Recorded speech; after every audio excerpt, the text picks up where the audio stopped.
अमित की शादी तय हो चुकी थी और एक हफ्ते बाद अमित की शादी थी। अमित के घर में सब बहुत खुश थे, सिवाय अमित के, क्योंकि अमित को यह शादी नहीं करनी थी। अमित किसी और लड़की को चाहता था और उसी से शादी करना चाहता था, पर उसके माता पिता को वह लड़की बिल्कुल भी पसंद नहीं थी और उनका कहना था कि उस लड़की ने सिर्फ अमित के पैसों की वजह से उससे दोस्ती बढ़ा रखी है और उसके पैसों के लिए ही उसको फंसा रखा है। वह उससे कोई शादी नहीं करने वाली। अमित के पिताजी का बहुत बड़ा बिजनेस था।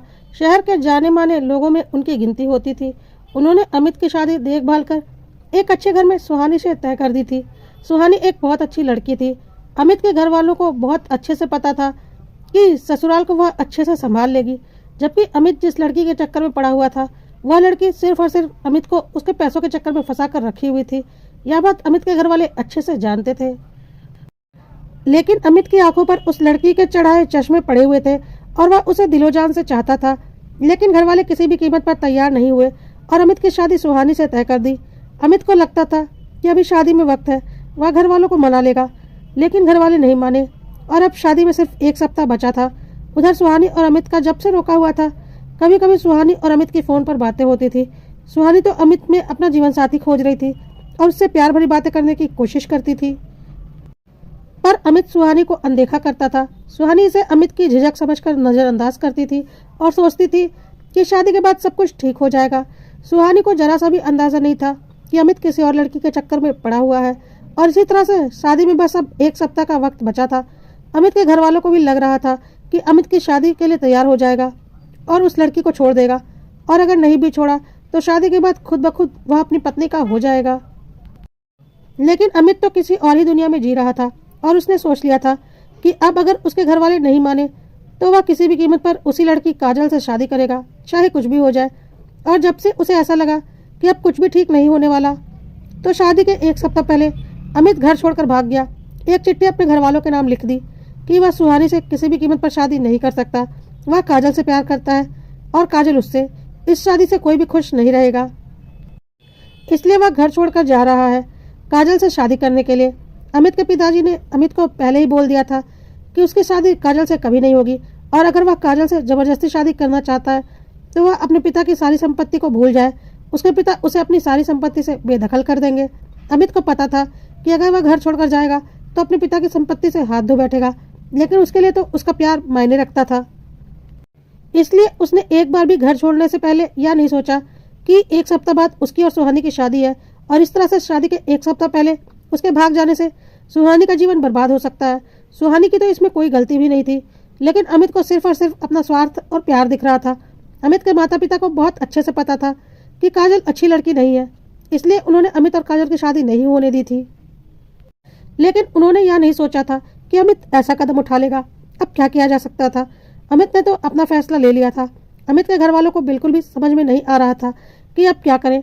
अमित बचपन से ही बहुत जिद्दी किस्म का लड़का था और जो चाहता था उसे पाकर ही रहता था, चाहे उसके लिए उसे कुछ भी करना पड़े। अमित ने भी सोच लिया था कि कुछ दिन घर वाले नाराज रहेंगे, लेकिन उसके बाद वह अपने हक की प्रॉपर्टी तो उनसे लेकर ही रहेगा। इसलिए वह बिना कुछ सोचे काजल के पास चला गया था। इधर अमित के घर में तनाव का माहौल बन गया था। अमित के मम्मी पापा को समझ में नहीं आ रहा था कि सुहानी के घर में क्या बोले। आखिर उस घर की बेटी की शादी थी और शादी के पहले दूल्हा भाग गया था। किसी का भी दिमाग काम नहीं कर रहा था। उधर सुहानी के घर में शादी की तैयारी चल रही थी और सब बहुत खुश थे। किसी तरह से हिम्मत करके अमित के मम्मी पापा सुहानी के घर गए। अचानक अमित के मम्मी पापा को देखकर सुहानी के घर में सबको शक हुआ कि ऐसा क्या हो गया कि शादी के एक सप्ताह पहले समधी समधन जी अचानक यहाँ आए हैं, और उन्होंने घबराकर पूछा, जी क्या बात हो गई, आप लोग यहाँ? अमित के मम्मी पापा ने घबराते हुए सारी बात बता दी। अब तो सुहानी के घर का माहौल बहुत ही खराब हो गया और सुहानी के मम्मी पापा बहुत परेशान हो गए और बोलने लगे, अब क्या होगा, हमारी बेटी का क्या होगा, एक सप्ताह बाद शादी है, इस तरह से तो हमारी बेटी की ज़िंदगी खराब हो जाएगी। हमने शादी की सारी तैयारी कर ली है, काफ़ी पैसा खर्च हो चुका है और सबसे ऊपर हमारी बेटी की ज़िंदगी का सवाल है। इस तरह से शादी के एक सप्ताह पहले उसकी शादी टूट जाएगी तो फिर उससे शादी कौन करेगा? अगर आपके बेटे को किसी और से शादी करनी थी तो आपने हमारी बेटी को बीच में क्यों डाला? हमारी बेटी की ज़िंदगी खराब क्यों की? कुछ गलत नहीं कह रहे थे सुहानी के मम्मी पापा। यह बात अमित के मम्मी पापा बहुत अच्छे से समझ रहे थे कि इसमें सुहानी और उसके मम्मी पापा की कोई गलती नहीं, सारी गलती उनकी और उनके बेटे की है, और वह खुद अपनी गलती पर पछता रहे थे। कि उन्होंने अमित की जबरदस्ती सुहानी से शादी तय नहीं करनी चाहिए थी, लेकिन अब पछताने से क्या होता है। 1 सप्ताह के बाद शादी थी और दूल्हा घर से गायब था। अमित के मम्मी पापा ने बोला, भाई साहब, हमें पता है हमसे बहुत बड़ी गलती हो गई। हमारे बेटे ने बहुत बड़ी गलती कर दी। हमें नहीं लगा था कि वह ऐसा कोई कदम उठा लेगा। हमें लगा था कि वह शादी के बाद काजल को भूल जाएगा और सुहानी का हो जाएगा, क्योंकि काजल अच्छी लड़की नहीं है। लेकिन अमित इस तरह का कदम उठा लेगा, यह तो हमने सपने में भी नहीं सोचा था। सुहानी के मम्मी पापा ने बोला, आपने क्या सोचा क्या नहीं सोचा वह आप जानिए। हमारी बेटी की जिंदगी तो खराब हो गई। अब आप बताइए, हमारी बेटी से शादी कौन करेगा? ऊपर से हमने इतना ज्यादा पैसा भी खर्च कर दिया है। क्या दोबारा अगर हम किसी भी तरह से अपनी बेटी की शादी तय भी कर लेंगे तो इतना कुछ खर्च करने की हिम्मत होगी? क्या जो पैसे मैंने शादी के इंतजाम में खर्च कर दिए हैं वह मुझे वापस मिल जाएंगे? ऊपर से हमारी बेटी पूरी तरह से टूट जाएगी, और कौन लड़की बर्दाश्त कर पाएगी कि उसकी शादी के 1 सप्ताह पहले उसका होने वाला दूल्हा भाग जाए और उसकी शादी टूट जाए। कहकर सुहानी के मम्मी पापा ने अपना सिर पकड़ लिया। अमित के मम्मी पापा को सुहानी के मम्मी पापा की मजबूरी बहुत अच्छे से समझ में आ रही थी और वह बहुत शर्मिंदा भी हो रहे थे। काफी सोच विचार कर अमित के मम्मी पापा ने कहा, जी भाई साहब, आप चाहे तो सब कुछ ठीक हो सकता है। हमारा छोटा बेटा सुमित है, अमित से 2 साल छोटा है, लेकिन हर मामले में अमित से समझदार है। अगर सुहानी और सुमित चाहे तो हम उन दोनों की शादी कर सकते हैं। सुमित की गारंटी मैं लेता हूँ, वह मेरी बात को नहीं टालेगा और सुहानी से शादी करने को तैयार हो जाएगा। बस उसे थोड़ा समझाना पड़ेगा। सुहानी को आप लोग समझा लीजिए। उसी डेट पर शादी होगी, लेकिन अमित की जगह सुमित और सुहानी की शादी होगी। यह सुनकर सुहानी के मम्मी पापा को झटका लगा। तब तक सुहानी भी वहां आ चुकी थी और सारी बातें सुन चुकी थी। सुहानी ने बोला, यह कैसे हो सकता है? सुमित मेरा देवर बनने वाला था, मैं उससे शादी कैसे कर लूं? सुमित के पापा ने बोला, बनने वाला था, अभी बना नहीं था, और इसमें कोई बुराई भी नहीं। तुम्हारी और सुमित की शादी हो सकती है। यह समझ लो अमित तुम्हारे लायक नहीं था, पर इस बात की गारंटी मैं लेता हूँ कि सुमित तुम्हें हर तरह से खुश रखेगा, क्योंकि अमित बहुत ही जिद्दी और अड़ेल किस्म का लड़का है। बचपन से ही वह ऐसा है, लेकिन सुमित बहुत ही शांत और सरल स्वभाव का लड़का है। आप लोगों ने सुमित को तो देखा ही है। अमित तो अब अपनी मर्जी से घर छोड़कर जा चुका है, और मैंने उससे पहले ही कह दिया था कि अगर वह काजल से शादी करेगा तो मैं अपनी जायदाद से उसे 1 फूटी कौड़ी भी नहीं दूंगा, बल्कि बेदखल कर दूंगा। तो वैसे भी अब अमित से का हमारी जिंदगी में कोई जगह नहीं। जो कुछ है सब सुमित का है। हाँ, सुमित अभी बिजनेस में पूरी तरह से इन्वॉल्व नहीं है, पर धीरे धीरे हो जाएगा, इसलिए आप कोई टेंशन मत लीजिए। सुमित के साथ सुहानी बहुत खुश रहेगी। सुहानी के मम्मी पापा ने पूछा, आपने सुमित से बात कर ली? कहीं ऐसा न हो अमित की तरह सुमित की जिंदगी में भी कोई और लड़की हो और हमारी सुहानी का दिल एक बार फिर से टूट जाए। तो सुमित के मम्मी पापा ने बोला, उसकी चिंता आप मत कीजिए, हम अभी सुमित को यहीं बुला लेते हैं और सारी बातें आपके सामने होंगी। और सुमित के पापा ने सुमित को सुहानी के घर पर बुला लिया। सुमित ने जब सुना कि उसकी और सुहानी की शादी तय कर दी गई है तो वह बोला, पापा यह कैसे हो सकता है? यह तो मेरी भाभी बनने वाली थी, मैं उनसे शादी कैसे कर सकता हूँ? फिर सुमित के पापा ने बोला, वही बात बोली उन्होंने, तुम्हारी भाभी बनने वाली थी पर बनी नहीं है। तुम्हारा भाई नक्कारा निकला और उसने बहुत गलत काम किया, पर मुझे पता है तुम अपने भाई जैसे नहीं हो, तुम बहुत समझदार हो। तुम्हें सुहानी से शादी करनी पड़ेगी और उसे अपनी जीवन संगनी बनाना ही पड़ेगा। सुमित बहुत ही सीधा साधा लड़का था, ज्यादा बोलता नहीं था, अमित के जैसा तो बिल्कुल भी नहीं था। उसने चुपचाप अपने मम्मी पापा की बात मान ली और बोला, जैसी आपकी मर्जी। और इस तरह से सुमित और सुहानी की शादी हो गई और सुहानी सुमित की पत्नी बनकर घर आ गई। सुमित बहुत घबराया हुआ था। जो लड़की उसकी भाभी बनने वाली थी वह उसकी पत्नी बन गई, और सुमित ने तो अभी अपनी शादी के बारे में कुछ सोचा ही नहीं था और एकाएक उसकी शादी हो गई। वैसे भी सुमित बहुत ही संकोची स्वभाव का था, सीधा साधा लड़का था, तो उसे बहुत ज्यादा ही घबराहट हो रही थी। ऊपर से उसकी होने वाली भाभी उसकी पत्नी बन चुकी थी। सुमित से कुछ बोला नहीं जा रहा था। सुहानी भी थोड़ा परेशान थी कि जो उसका देवर बनने वाला था आज उसका पति बन चुका था, और वह इतनी देर से यह भी समझ चुकी थी कि सुमित अमित जैसा नहीं है, बहुत ही सीधा और संकोची स्वभाव का है। लेकिन अब क्या किया जा सकता था? भगवान को जो मंजूर था वह हो चुका था और सुहानी और सुमित पति पत्नी बन चुके थे।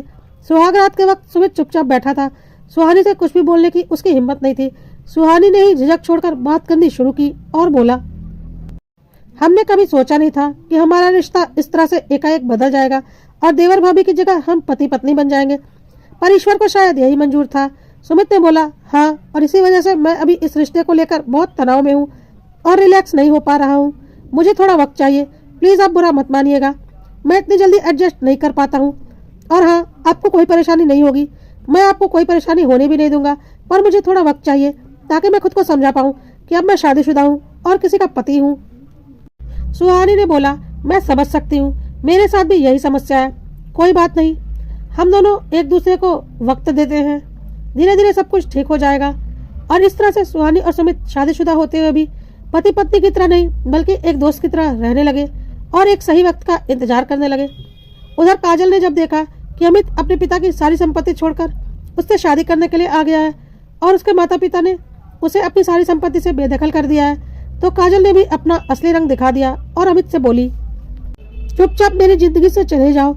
मैं तुम जैसे भिखारी से शादी नहीं कर सकती। तुमने सोच भी कैसे लिया कि तुम अपने पिता की संपत्ति छोड़कर मेरे पास आ जाओगे और मैं तुमसे शादी कर लूंगी।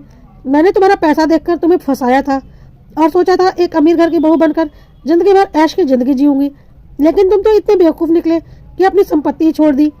तो अब तुम्हारा मैं क्या करूंगी? तुम्हारे जैसे लड़कों को मेरी जिंदगी में कोई जगह नहीं। मुझे पैसा चाहिए, सिर्फ पैसा, जो कि तुम्हारे पास है नहीं। तो तुम यहाँ से जाओ, नहीं तो धक्के मारकर निकाल दूंगी। अमित के सामने काजल की असलियत आ चुकी थी। उसने काजल की गर्दन पकड़ ली और बोला, तुम्हारी वजह से एक सीधी सादी लड़की की जिंदगी खराब हो गई। अपनी शादी से एक सप्ताह पहले मैं भाग गया और तुमने अपना असली रूप दिखा दिया। मेरे पैसों के लिए मुझे फंसाया था। सही कहते थे मेरे पापा, मैं ही बेवकूफ था जो माँ बाप की बात न मानकर तुम्हारी बातों में आ गया। चलो इसी बहाने कम से कम तुम्हारी असलियत तो सामने आई। और हाँ, क्या बोला? मैं भिखारी हूँ? मेरे पिता ने मुझे सारी संपत्ति से बेदखल कर दिया। इतने दिनों में तुम मेरे साथ रहकर यह भी नहीं जानती कि मैं कितना जिद्दी हूँ और अपना हक हर हाल में लेकर रहता हूँ। तुम्हें क्या लगता है पिताजी ने बोल दिया था तो मैं मान लेता? मैं तो किसी भी कीमत पर अपना हक लेने वाला लड़का हूँ। यह बात तुम नहीं समझ पाई। खैर, अच्छा ही हुआ, कम से कम मैं तुम्हें तो समझ गया। अब तुम्हारी मेरी जिंदगी में कोई जगह नहीं। और हाँ, अपनी यह गलतफहमी दूर कर लो। करोड़पति तो मैं पहले भी था और अभी भी हूँ। मैं तो अपना हक हर हाल में लेकर रहूंगा और यह बात तो मेरे मम्मी पापा भी अच्छे से जानते हैं। मैंने तो यही सोचा था कि पहले तुमसे शादी करूंगा, फिर अपने घर जाऊंगा और जबरदस्ती उसी घर में रहूंगा और अपना हक भी लेकर रहूंगा। लेकिन अच्छा हुआ, उसके पहले तुम्हारी असलियत ही मेरे सामने आ गई। यह सब सुनकर काजल फिर से मीठी मीठी बातें करने लगी और अमित को दोबारा फंसाने की कोशिश करने लगी, क्योंकि उसे समझ में आ गया था कि अमित तो लड़ झगड़ कर अपना हक और हिस्सा ले ही लेगा और पैसों की उसे कभी कोई कमी नहीं होगी। लेकिन अमित को भी अब समझ में आ गया था कि काजल कैसी लड़की है, इसलिए वह उसके बहकावे में नहीं आया और उसे एक जोरदार थप्पड़ लगाया और बोला, खबरदार जो मेरी जिंदगी में दोबारा कभी आई, मैं जा रहा हूँ। गलती से भी कभी मुझसे कांटेक्ट करने की कोशिश मत करना। और वह सीधा अपने घर आया। अमित को घर में देखकर अमित के मम्मी पापा हैरान हो गए और बोले, तुम्हारी हिम्मत कैसे हुई घर में आने की? अमित ने बोला, यह मेरा घर है, मैं अपने घर नहीं आऊंगा तो कहाँ जाऊंगा? मैं तो यहीं रहूंगा। तो अमित की माँ ने बोला, और तुम्हारी पत्नी काजल? अमित ने बोला, कौन काजल? मैं नहीं जानता किसी काजल को। उसने मुझसे शादी नहीं की बल्कि अपनी असलियत दिखा दी। उसे लगा कि मैं सारी संपत्ति से बेदखल हो चुका हूँ तो उसने अपनी असलियत दिखा दी। आप लोगों ने सही कहा था, वह मेरे पैसों के लिए मेरे साथ थी, लेकिन उसे यह नहीं पता कि मैं बहुत जिद्दी किस्म का लड़का हूँ और अपना हक तो मैं हर हाल में लेकर ही रहता हूँ। यह बात आप लोग तो जानते ही है, पर वह नहीं जानती थी।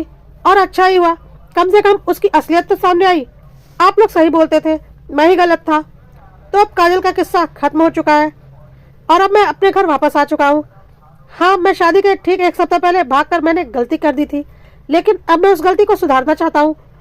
आप सुहानी के घर वालों से कह दीजिए मैं शादी करने को तैयार हूँ। अगले हफ्ते मेरी और सुहानी की शादी फिर से फिक्स करवा दीजिए। इतना सब कुछ बिल्कुल आसानी से अमित बोल गया। अमित के लिए सब कुछ बहुत आसान था, लेकिन जीवन इतना आसान नहीं होता। यह बात अमित को समझनी होगी। अमित को नहीं पता था कि सुहानी और सुमित की शादी हो चुकी है। तब तक सुहानी और सुमित बाहर हॉल में आए। सुहानी को अपने घर में देखकर अमित बोला, अरे सुहानी, तुम यहाँ क्या कर रही हो? तो अमित की माँ ने बोला, तो तुम्हें तो जो करना था तुमने कर लिया। तुम्हारी वजह से क्या हम सुहानी की जिंदगी बर्बाद कर देते? सुहानी की शादी तुम्हारे छोटे भाई सुमित के साथ हो गई है और अब वह सुमित की पत्नी है। सुनकर अमित को जोर का झटका लगा। अमित को ऐसा लगा कि उसके छोटे भाई सुमित ने उसे पटखनी दे दी है। सुहानी जैसी सुंदर गुणवान लड़की उसकी नहीं बल्कि सुमित की पत्नी बन गई और उसे मिली वह धोखेबाज काजल। यह बात अमित बर्दाश्त नहीं कर पा रहा था। वह चिल्लाकर बोला, आप लोग ऐसा कैसे कर सकते हैं? सुहानी मेरी पत्नी बनने वाली थी, सुमित की शादी कैसे हो सकती है सुहानी से? तो अमित के मम्मी पापा ने बोला, बनने वाली थी, बनी नहीं थी, और अब वह सुमित की पत्नी बन चुकी है। अपनी बकवास बंद करो और अपने कमरे में जाओ। लेकिन अमित तो बहुत ही जिद्दी और अड़ियल किस्म का लड़का था और सुमित ठीक उसका उल्टा। अमित गुस्से में सुहानी की तरफ बढ़ा और उसका हाथ पकड़कर खींचते हुए बोला, तुम ऐसा नहीं कर सकती, तुम मेरी पत्नी हो। सुमित बहुत ही ज्यादा सीधा साधा लड़का था और उसके सामने ही सुहानी को अमित ने हाथ पकड़कर खींच लिया था और सुमित ने कुछ भी नहीं बोला था। लेकिन सुहानी ने जोर से बोला, अमित मेरा हाथ छोड़ो, तुम हो कौन? मैं तुम्हारी कोई नहीं हूँ, मेरा हाथ छोड़ो। सुहानी ने अमित का हाथ झटक दिया। अमित के माँ बाप यह सब देखकर घबरा गए और बोले, अमित पागल हो गया है क्या? लेकिन अमित तो अपने जिद में अपना मानसिक संतुलन बिल्कुल खो बैठा था और दोबारा सुहानी की तरफ बढ़ रहा था। दोबारा अमित को अपनी तरफ बढ़ता देख सुहानी ने सुमित की तरफ बहुत तीखी नजरों से देखा, एक पत्नी की तीखी नजरों से, कि देखो तुम्हारे सामने, एक पति के सामने उसकी पत्नी को एक गैर मर्द उसकी मर्जी के बिना हाथ लगा रहा है और तुम चुपचाप खड़े हो। सुहानी ने आंखों ही आंखों में सुमित को उसका फर्ज याद दिला दिया और सुमित को यह भी एहसास दिला दिया कि जरूरत से ज्यादा सीधा होना समस्या का हल नहीं होता, बल्कि इससे गलत आदमी भी उसके ऊपर हावी हो जाता है और खुद को सही बताता है। सुहानी चाहती तो खुद अमित को उसकी बातों का जवाब दे सकती थी, पर सुहानी चाहती थी कि उसका पति यानी कि सुमित उसे जवाब दे और अमित को उसकी औकात पता चले। सुहानी की नजरों को देखकर सुमित खुद को रोक नहीं पाया और आगे बढ़ते हुए अमित को धक्का देकर बहुत जोर से पीछे धकेल दिया, जिससे अमित लुढ़क कर जमीन पर गिर गया। सुमित ने जोर से बोला, तुम्हारी हिम्मत कैसे हुई मेरी बीवी को हाथ लगाने की? सुहानी मेरी पत्नी है, सुहानी की इज्जत मेरी इज्जत है और सुहानी की रक्षा करना मेरा फर्ज है। खबरदार जो फिर कभी दोबारा ऐसी गलती की, तुम्हारा हाथ तोड़कर तुम्हारे हाथ में रख दूंगा। अपने होश में रहना, नहीं तो मेरी पत्नी से दूर रहो और अपने खराब दिमाग को अपने काबू में रखो। और हाँ, तुम्हारे पास अक्ल तो है नहीं, पर तुम्हारी भलाई के लिए मैं बता देता हूँ, मैं तुम्हारा छोटा भाई हूँ और रिश्ते में सुहानी तुम्हारे छोटे भाई की पत्नी है और तुम सुहानी के जेठ हो। और तुम्हें इतना तो पता होगा ना कि छोटे भाई की पत्नी और एक जेठ का क्या रिश्ता होता है। एक पर्दे का रिश्ता होता है और एक जेठ छोटे भाई की पत्नी को कभी हाथ नहीं लगाता, इतना तो पता होगा ना। आगे से मर्यादा का ध्यान रखना, कहकर सुमित सुहानी का हाथ पकड़कर सुहानी को पूरे हक के साथ उसका हाथ अपने हाथ में लेकर अपने कमरे की तरफ बढ़ गया और अमित चुपचाप खड़ा होकर देखता रहा। आज सुहानी और सुमित अपने कमरे की तरफ एक दोस्त बनकर नहीं, बल्कि एक पति पत्नी बनकर जा रहे थे। सुमित और अमित के माता पिता यह सब कुछ देख रहे थे और बहुत खुश थे कि उनके छोटे बेटे सुमित और उसकी पत्नी के बीच सब कुछ ठीक हो गया और साथ ही साथ बड़े बेटे को अक्ल और सबक दोनों मिल गया। और सुमित और अमित के माता पिता भी अपने कमरे की तरफ चले गए। अमित चुपचाप वहां खड़ा होकर सबको जाता हुआ देखता रहा और अपनी बेवकूफी पर पछताता रहा।